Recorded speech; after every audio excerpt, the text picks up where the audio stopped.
Hi, welcome back. Should you be rotating the Scrum Master role? If you really want to get the best out of the Scrum Master role, then I would say don't rotate it. The Scrum Master role is something which requires three different types of services or responsibilities. You think about service to the team, the product owner, and the organization.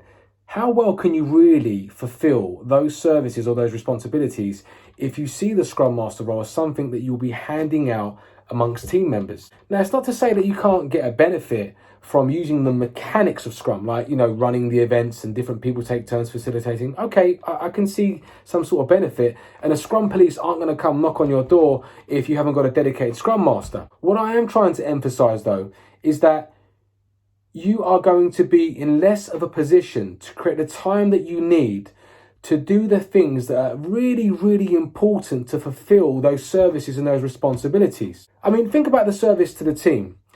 If you are rotating the Scrum Master role and I'm the Scrum Master for the day and I'm chasing an impediment, I may remove that impediment. But if it's an ongoing impediment, which is quite common, very often there's a systemic problem. And very often that requires some sort of data, some sort of influence, some sort of resilience to go after something to catalyze a change. Now, are you going to be able to do that if you was the Scrum Master last Tuesday, but the problems come up on Thursday? It's a different type of person now, and now that person's got to go back to their desk to write some code.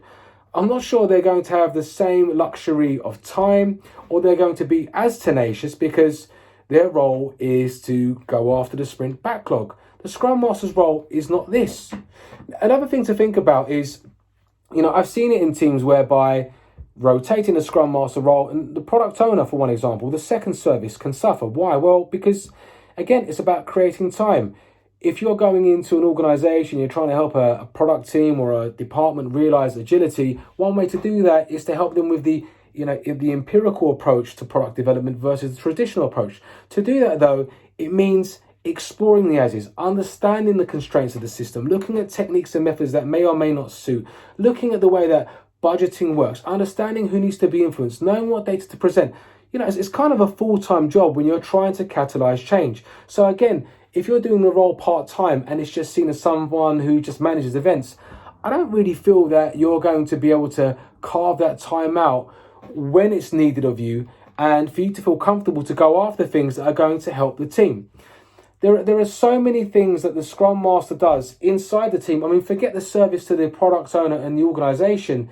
Let's stay with the basics here. If you're rotating that Scrum Master role, what is your capacity for the emotional labor part? I mean, I'm talking about being there for people. Don't underestimate the power of being around for people and understanding where their stresses and where their pains are. Having those one-to-one conversations, having those ad hoc conversations to know something that's niggling, something that's difficult, something that's getting in their way, but it's taboo, and you've got to find the right way to present that information. Being there for people is a big part of the Scrum Master role. How much can you really do that if you're only seeing the Scrum Master as a logistical or administrative role to facilitate an event?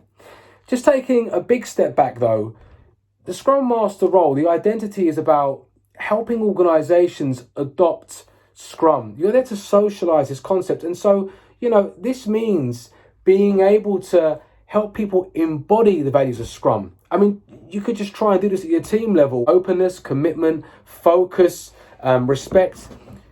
This is about being able to watch what's going on, understanding the team dynamics, looking at the interactions which appear to be useful and which are and are not helping the team, both from inside the team to outside the team, becoming a contact point for the team to let the team focus, helping others outside the team navigate the team. Man, there's a myriad of things that you need to be able to do, and you can do it really well if you are dedicated to the role. But if you're only doing a surface level thing of, I'm going to run or facilitate an event today, then, that's all you're going to get out of it. And if that's all you want out of it, fair play, that's totally understandable as well. The Scrum Master role, three responsibilities and or services, you could say: team, product, and the organization. And that means going a lot further than just the mechanics of events. There is an emotional effort. There is a labor of love, if you like, in terms of supporting your team, being there for your team, being the ears and eyes for the team's health. There is pursuing things that happen outside of the team with impediments and dysfunction. influencing situations, serving up data, creating the right reports, understanding where things connect, trying to make your team's life a bit easier where possible. It goes on and on and on, and you're not going to have the time or the capacity if the view is, yep, just going to throw the ball over to you today. You're the Scrum Master, and that just translates to keep a time box and let's have a meeting. I hope that was useful. Please feel free to check out gemjelly.com. I'm moving a lot of my content from LinkedIn over here, and I'd love your feedback. Thanks for watching. Bye.